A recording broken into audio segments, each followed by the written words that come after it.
Hashem, so we start a new perek on Yom Daf Chaf Beis. Barisheno, on the beginning, the way it was, that whoever wanted to be Torem the Mizbeach could come and do it.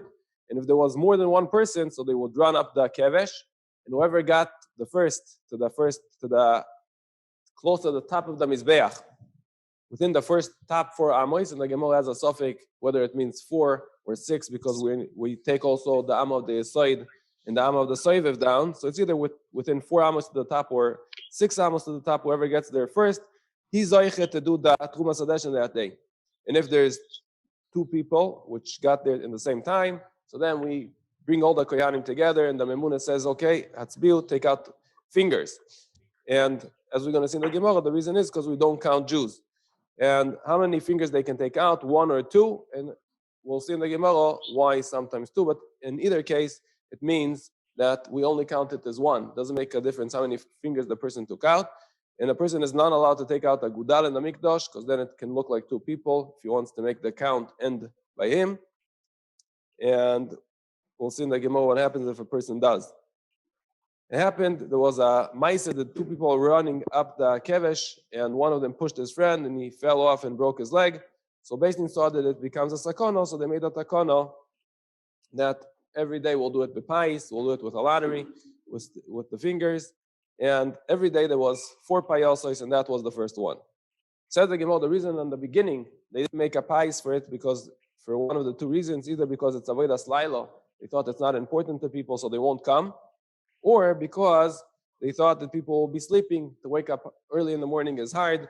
So even though people stay up to do hektar chalavim ve'ivorim, but to wake up early in the morning is harder. And so they thought people won't come, so they didn't make a lottery. But once they made it a lottery, so people stopped coming, because they said, who said I'm going to win? So they added, and they said whoever was zeichet to do the Truma Sadeshin will also get to set up the ma'arocha and to put the 2 gizrei eitzim in the morning, so people will come. Okay. The Gemara in Chaf Beis Amud Beis, the Gemara says that the reason we don't count Jews is because it's also to count Jews even for a mitzvah. And the Gemara says that there's also a lav. Rabbi Elazar says that there's a lav of vayab mispo bnei Yisrael kechol hayam asher lo yimad. And Rabbi Yitzchak says there's 2 lavim because it says lo yimad velo yisofer. So the Gemara is saying there's a stira on one side that says mispo bnei Yisrael kechol hayam, and then it says, so kechol hayam sounds like it does have a count to it, and then it says lo yimad velo yisofer altogether. So the Gemara has 2 terutzim, or when the Jewish nation is doing what Hashem wants, so then they have no count, or what it says that they have a count is bidei shamayim, which obviously Hashem knows the count. Okay, now the Gemara says that Shaul HaMelech, when he wanted to count the Jewish people, he counted them in the first war that he had. He counted them with pieces of clay, and at the second war, he counted them with tloim, with sheep. Each person took a sheep, and they counted the sheep. So the Gemara says that we see from here that if a person becomes a parnas on the tzibur, he becomes rich. Okay, the Gemara already continues about the war that he had against Amalek, that Shaul HaMelech made the kal v'chomer, even on one nefesh, the Torah says, bring a negel arufa. So all these nefashos, and what about the animals? What about the little kids? And he made this, so he said, for sure, we need to bring a korbanos on ourselves. So therefore, he left out the animals to bring them as a korban. And the Baskol came and said, Al ti tzadik arbe, don't be more tzadik than what Hashem, more than Hashem. If Hashem says you should do it, so don't worry about it. And then, because he placed his midah of Rachmanus in the wrong place, so also his Achzorius came in the wrong place, and he told Doeg to kill the Kohanim, which he thought helped David to flee, and he thought they knew. And the Pasuk and the Baskol came then and said, Al tir shaharbe. The Gemara says that countering Shaul with David, that a person which has siyata dishmaya, help from Shemaim, don't have to worry about anything, because Shaul sinned one sin and lost the melucha, and David HaMelech did 2, and he didn't lose it. So what is the one of Shaul? The one of Shaul is the ma'aseh where he left the Gag alive. The Gemara says, what about the story about Noivi Koyanim? The Gemara said, but you already lost it before. You lost it after the ma'aseh of Agag. David HaMelech had 2, and he didn't lose it. Also did he send to Rio to die in the war, and also did he counter the Jewish nation, and that brought a dever on them. The Gemara says there was also a story with Bathsheba. The Gemara says that he got punished. He got punished for things. The first kid died. Amnon died. That story with Tamar, and Avshalom also rebelled and then died. So that was another punishment. And the Gemara says, but besides that, he had a piroin from his goof that he also became a Metzaira for 6 months, and the Sanhedrin left him, and he lost the Shechina. Tosfos speaks out, so then it comes out that there's 5 things, not 4. And Tosfos says that we combine the Metzaira together with something else, perhaps with Tamar, because she didn't die. All the rest of them died. So together with Tamar, that's counted as 1. Okay. The Gemara says there's an opinion. The Gemara says over here it goes with the opinion that David did not accept Lashon Hara, and according to the opinion of Rav, that David did accept Lashon Hara, so he got punished for it separately. That when he told Mephibosheth that you and Siva will share the Sadeh, so it says that Rehoboam and Yerovam will share the kingdom. Now we're learning about Shaul. Shaul was a great person. It says when he became a king, he was 1 year old. So the Gemara says it doesn't mean 1 year old. It means that he was clean from sins like a 1 year old. Rav Nachman Yitzchak says maybe it means that he was dirty like a 1 year old. So the Gemara says that he had a very scary dream that night. So the next morning he said, I please forgive me the atzomos of Shaul ben Kish, and then he saw another scary dream. So he realized that that wasn't enough honor. So he said, atzomos Shaul ben Kish, the king of the Jewish nation. The Gemara says, Rav Yehuda says the name of Shmuel, the reason that the Malchus Beis Shaul did not continue because he had no fault in him. And Rabbi Yochanan says that we don't put a parnas on the tzibur unless he has a barrel of worm in back of him, that if he will feel too great about himself, we say, look what's in back of you, and be a little humble or a lot humble. The Gemara says, Rav Yehuda says the name of Rav, that the reason Shaul lost the Melucha is because he wasn't proper king, because when they made him into a king, they said, what is he good for? And then when he won the war, so the people said, okay, let's kill these people. And he said, no, don't kill them. So he was following his feelings, not behaving like a king. Rabbi Yochanan says the name of Shimon Yotzodok, the Talmid Chacham, which is not Noikim and Noiter Kenochosh, is not a Talmid Chacham. So that takes us to Chav Gimel Amud Aleph. Now, before you use that and be Noikim and Noiter like a Talmid Chacham, make sure you're a Talmid Chacham, because there's many things that are responsibility of a Talmid Chacham. And if you decided you're a Talmid Chacham, they'll ask you in Shamayim if you behaved everything. So it's better to stay with remaining, not thinking that you're a Talmid Chacham, like many Gedolim did in all the generations, many stories. The Gemara says, how is it possible? The Torah says, Lotikom Lotitoil. So how is it possible that the Talmid Chacham will be Noikim and Noiter? The Gemara says that's a special din in Mammon. If someone didn't do you a favor, you can't not do him a favor because of it, or even do him a favor but hold a grudge, thinking that, or telling him, or even thinking, here, I'm not like you, you're a bad guy, I'm a good guy, meaning you're still keeping the grudge against him. The Torah says you're not allowed to do it. But a tsar of the goof, if someone caused the person a pain to the body, he's allowed to hold the grudge. What the Gemara says, but yet it's a very big thing to not hold the grudge. It says if a person is nelav and he doesn't say be'ak, or he hears and people say to him and he doesn't answer altogether, or even a greater level, if a person does it from ahava and he's happy with the Yisurim, so then it says that it's a great thing. The lovers of Hashem will be like shining like the sun. So the Gemara says, right, he doesn't pay him back, he just holds something in his heart. And Rashi explains that it means that if someone else will come and take the revenge for him, he's not going to stop him.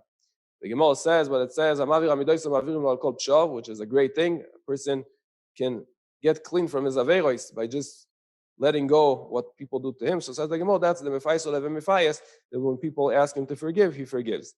Okay. The Gemara says, as we saw, that you should take only out 1 finger, but if a person is sick, he can take out even 2 fingers, and we only count them as 1. But if a person takes out a gudal, so then we don't count him, and not just that, the memune hits him with a shot, something which has a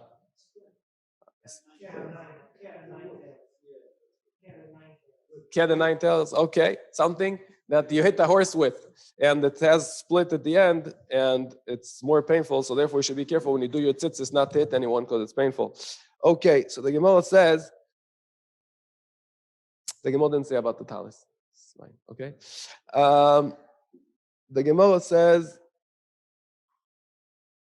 Abai says that when it says in Maseches Shkolim that Ben Bevai is Mumun el Apakia, he thought that it means doing the ptilois, but now he understands that perhaps it means that he's the guy that in charge to whip whoever deserves to be whipped, like someone that fell asleep when he was on the guard of the Beis HaMikdash. Okay, the Gemara says besides the story of the two people running up the kevesh and one pushed his friend off, it was a different story when a person actually killed his friend, but Chachamim did not make takana of pais because of that, because they thought it's akrai be'almo, this is not going to happen again. But when they saw that people, just the way they run, they push each other, and that can cause sakana, so therefore they made a takana.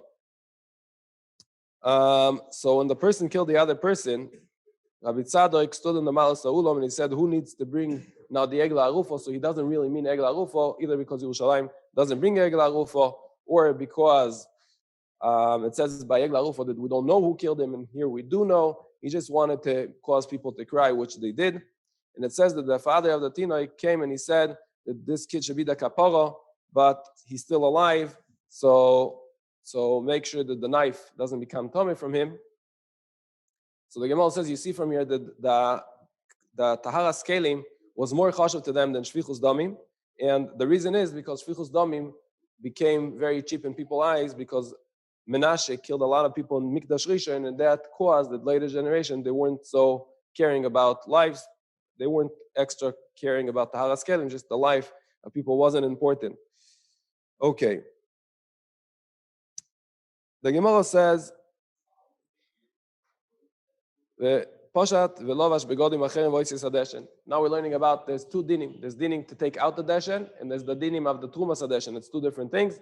We know every morning the kohen will take machto, take deshen from the mizbeach, put it next to the kevesh, and that will be swallowed in its place. Then everything else would be moved to the center of the mizbeach. That was the tepuach, and then when it was too much, so they took it out. So by the yotzos deshen, it says he wears other clothes. So the Gemara says, what does it mean other clothes? It means that he should wear begadim which are less chashuv, either old ones or ones that made out of lower quality material. And so according to Tanakama, it just means that you have to wear the arba begadim just lower quality. According to Rabbi Eliezer says that it means that even kohanim balei mumin, that he learns the pasuk acherim vehoitzi, so even a kohen baal mum is kosher to take out the deshen. So the Gemara says that the reason that you take lower quality begadim is because if you cook for your master food, you don't serve in the same clothes to him the food. So therefore, the avodah on the mikdash, which is more important, should be done with higher quality clothes. So this was talking about taking out the deshen. What about the trumas deshen itself? So then we have a machlokes. So Shloki says that on that Rabbi Eliezer holds that you can take it out with a kohen baal mum. Also that can be used a kohen baal mum. And the reason is because the pasuk only mentions two begadim being wore. Only the michnasayim and the ktoines is mentioned in the pasuk. So obviously if you can be done with two begadim, you don't need a proper kohen, so you can even use a kohen baal mum. Rabbi Yochanan says no. According to everyone, it's the trumas deshen is an avodah, and there's a need to wear 4 begadim, and you can't use a kohen baal mum. Now, so according to Rabbi Yochanan, why the Torah only speaks about Ktoinis and Michnasayim, so how does he know other clothes? So he says it's just common sense. If the Torah says that you should wear these clothes, so it means you can't wear your own clothes. So we all know that two of the 4 doesn't make you wearing the kohen. So the Torah just mentioned 2 out of the 4.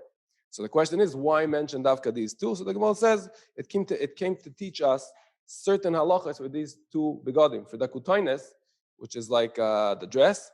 So it has to be exactly to his size. It can't be too short, can't be too long. It has to be perfect to his size.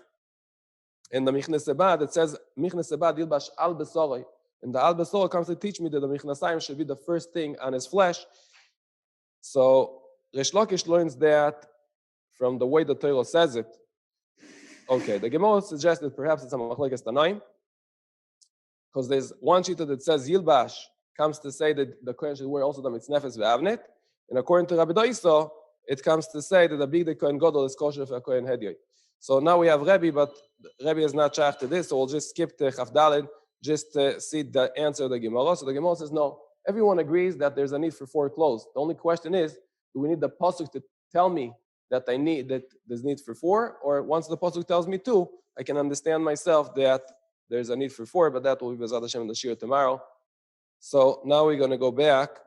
Yeah, maybe we'll try keeping it this way. Rebelli wanted it to be today and yesterday's is the Chazara, so we'll try to keep it this way as long as it works. Now, we did yesterday Daf Yud Beis, Yud Aleph. So now we're in Daf Yud Beis. The Gemara in the Havamina had wanted to say that there's a difference between a shul. We saw yesterday that there's one brayso says that the shul doesn't need a mezuzah and is tomei negoim, and one brayso says that not.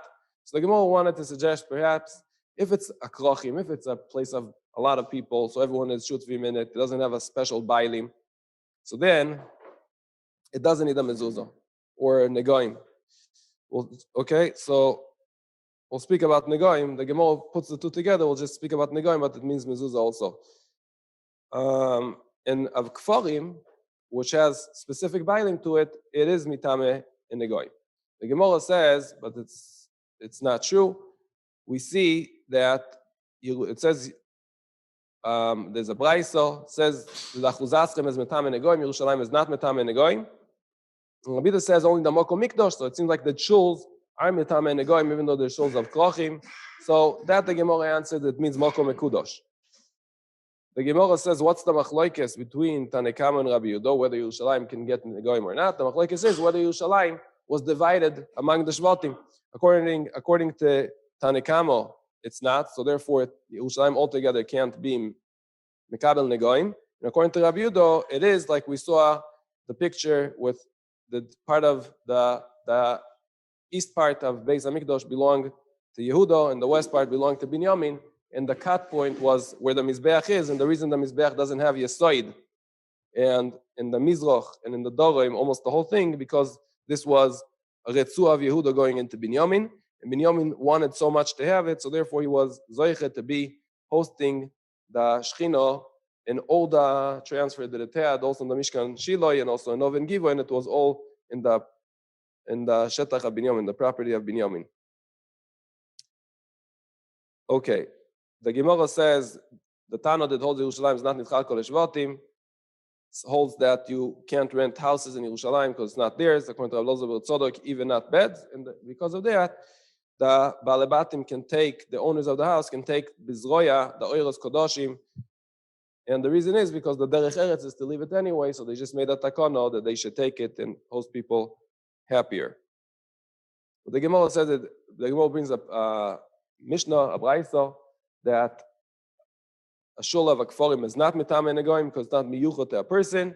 So that shows that that's not the right teretz. So it's either the machlokes between Chacham or Rabbi Meir, or that it's talking when it has that the shul has a place where the chazan to sleep, so therefore it needs a mezuzah.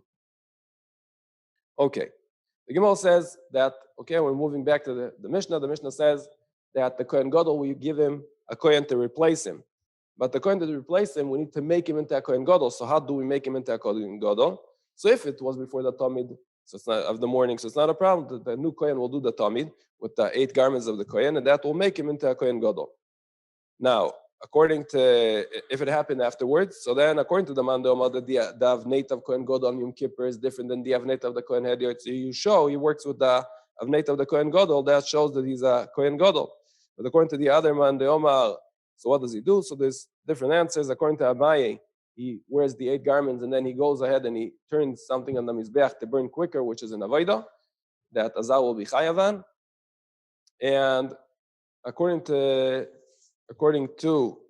Rav Papa, there's no need, because just doing the work of Yom Kippur makes him into a Kohen Gadol, because the work of Yom Kippur is done only by Kohen Gadol. Okay, the Gemara brings now the machlokes whether the avnet of the Kohen Hediyot is like the avnet of the Kohen Gadol, of the whole year, which is kilayim, or it's like the avnet of the Kohen Gadol of Yom Kippur, which is made out of linen. Okay, the Gemara says by Oitzoas Hadeshen, we're seeing that what we saw in today's daf. The Gemara had it on Yud Beis. Rav Nachman Bar Yitzchok brings it says al besoroi. Matam odloi mar yilbash. The Mishnah that says yilbash comes to say that he also needs to wear the mitznefes and the avnet when he's doing Trumas Hadeshen. That's according to Rabbi Yudo. Rabbi Doiso says it's come to teach me the Dabgodim of Kohen Gadol of Yom Kippur. You can use it for a Kohen Hediot. Rebbe says there's two answers that why it's not right. First of all, it's not the same type of avnet because Rebbe is the one who holds that the avnet of the Kohen Hediot is kilayim. So therefore, it's not the same as the avnet of the Kohen Gadol on Yom Kippur, which is all linen. And also, you can't use something which you used for a high kedusha to a lower kedusha. So the Yilbash comes to say that a Kohen, the shchakim, also clothes which are worn out, are still kosher as big the kihuna. The Gemara says Rav Doisa is the shitosai because it says in the pasuk by the Kohen Gadol when he finishes the avodah on Yom Kippur, it says v'yinicham sham. He leaves it there, his clothes. So according to Tanakam, it means it needs gniza, not to be used again. Rav Doisa says it just means that he can't use it for another Yom Kippur, but the Kohen Hediot could use it. What happens if the Kohen Gadol becomes pasul, and then we make a new Kohen Gadol? So the first Kohen Gadol, when he comes back, when he heals or he gets back tohel, so he comes back to work in the Beis HaMikdash, and the person which we put to replace, he has all the halachas of kihuna gedoylo. Now the question is whether he's allowed to work in the Beis HaMikdash with the 8 garments or not. So according to Rab Meir, he is allowed. According to Rabbi Yosi, not, because otherwise it will cause the Kohen Gadol to feel that there's a competition. And Rabbi Yochanan says that halachas like Rabbi Yosi that we don't allow the other Kohen to work because he can't work with 4 clothes because he's a Kohen Gadol, but he can't work with the 8 garments because then the other Kohen will be jealous or bothered. But after the first Kohen dies, we allow the second Kohen to do work, and we're not worried that he's going to feel it when he's alive that there's a competition. Okay, now we get to the halacha of Rabbi Yudo.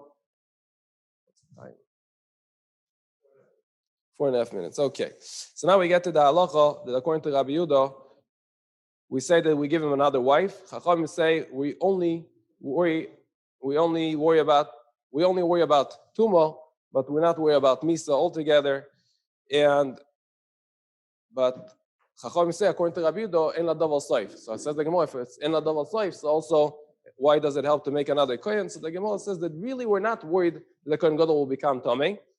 We just make another Kohen because that will make the Kohen Gadol be even more careful because he knows there's a replacement for him. So he'll make sure to be Tahor. Okay, the Gemara says, okay, so how does it work? We know that the Kohen Gadol needs to have a wife, but he's supposed to have only one wife. So how can you make another wife in advance just to have one in case? Because he can't get married on Yom Kippur. Actually, the Taisus brings that in the Yerushalmi, it says that the other wife will just be there, and if he needs, he'll marry her on Yom Kippur, because since there's a need, we'll allow it. But the Gemara in the Bavli assumes that we won't allow him to get married on Yom Kippur, so he needs to have 2 wives before Yom Kippur and then set something with a get in order to make sure that he will end up only with 1 wife. And the Gemara comes out at the end that he tells them like this. He tells the new wife, right? He says, this is your get. If your friend won't die, so if the first wife won't die, so then the second wife is divorced. And now what does he tell the first wife? He tells the first wife that this is your get if I'm going to go into Beis HaKnesset. So if I'm going to walk into Shul, so this will be your get. So if none of them die, nothing happens. So the first one remains his wife, and the second one is divorced. And if he sees that his wife is going to die, so he goes to Shul and make sure that she's divorced, because otherwise, if she'll die, so then it will come out that until now, all the work he did, he had 2 wives. So he needs to make sure that she died, that she's the mafriya from before Yom Kippur wasn't his wife. Okay, The Gemara says if you say that bais means only one and not two, so why by two yevamos that come from one bais? We know that a person can be miyabim one of them. It should be that it's impossible to be miyabim altogether. So the Gemara says there's a ribu. It says yavim to ribo. And if you say that aruso is not enough to be considered a wife, so why by aruso there is yibum? So the Gemara says there's also a limud that says achutzo to include aruso, that aruso also can be misyabim. The Gemara brings that the Kohen Gadol can bring korbanos when he's oinen. He's not allowed to eat, but in Rabbi says the whole day. So what does it mean the whole day? So Rabbi says that it means to bring him from his home to cheer him up, to give him work in the base of Mikdash. But the Gemara says that no, it can't be because Rabbi is more machmir by an oinen than Tanekama. That if a Kohen hedyot, which is an oinen, and he works, even if he's in the middle, he has to stop. So the Gemara says it means that he doesn't work the whole day because we're worried maybe he's going to come and eat. And the Gemara asked, but Rabbi is not worried that maybe he's going to come and eat because if his wife is going to die, he's still going to be working in the base of Mikdash. So the Gemara says on Yom Kippur, we're not worried that he's going to come to eat because no one eats. And the Gemara says, but what was the question? That he's not going to be an oinen because he gave her a get al tnai. And as much that she died, so she's not his wife. The Gemara says, yeah, but Aninus is still, there's a tildo of Aninus because he said that she died and we should have been worried that he should eat unless just because it's Yom Kippur, no one eats, so we're not worried. Shkoyach.